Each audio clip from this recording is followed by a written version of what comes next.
ನೋಡಿ, ಇದು ಕೆಂಪು ಸೀತಾಫಲ ಅಂತ ತುಂಬ ರೇರ್ ವೆರೈಟಿ. ಇದು ನಮ್ಮ ಅಮೃತ ಭೂಮಿಲಿ ಬೆಳೀತಾ ಇದ್ದೀವಿ. ಮತ್ತು ಸುಮಾರು ಜನ ಕೇಳ್ತಾರೆ ಕೆಮಿಕಲ್ಸ್ ಹಾಕಿಲ್ಲ ಅನ್ನೋದಕ್ಕೆ ಏನು ಸಾಕ್ಷಿ ಅಂತ.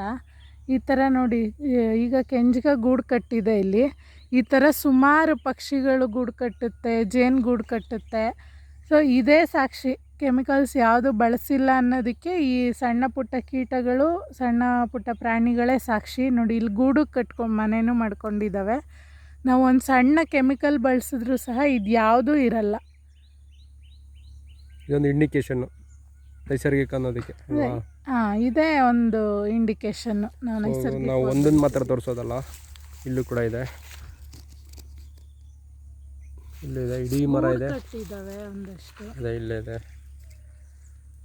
ಸೊ ಇಡೀ ಮರ ಈ ಥರ ಇದೆ. ಪಕ್ಕದ ಮರಕ್ಕೆ ಹೋಗೋಣ. ಪಕ್ಕದ ಮರದಲ್ಲಿ ನೋಡಿ ಗೂಡು ಕಟ್ಟಿದೆ.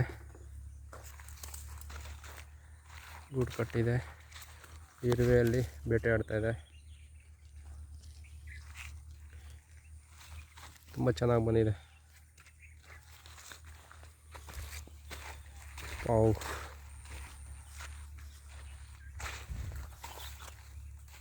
ನೋಡಿ ಇಲ್ಲಿ. ಹೇಳ್ಕೊಳ್ಳಿ. ಮತ್ತು ಪಕ್ಷಿ ಏನಾದರೂ ಗೂಡು ಕಾಣಿಸ್ತು ಅಥವಾ ಜೇಡ್ರ ಬಲೆನೋ ಏನಾದರೂ ಹಣ್ಣುಗಳಲ್ಲಿ ಕಾಣಿಸ್ತು ಅಂತಂದರೆ ಅದನ್ನು ಯಾರೂ ರಿಜೆಕ್ಟ್ ಮಾಡೋ ಅಗತ್ಯ ಇಲ್ಲ. ಯಾವುದೋ ಕೆಮಿಕಲ್ನ ಕಲಬೆರಕೆ ಮಾಡಿ ಅದನ್ನು ಒಡೆದು ಕೊಡೋದಕ್ಕಿಂತನೂ ಒಂದು ಫಿಸಿಕಲಾಗಿ ಕಾಣೋ ಒಂದು ಗೂಡನ್ನು ನಾವು ತೆಗೆದು ಬಳಸ್ಬೋದು.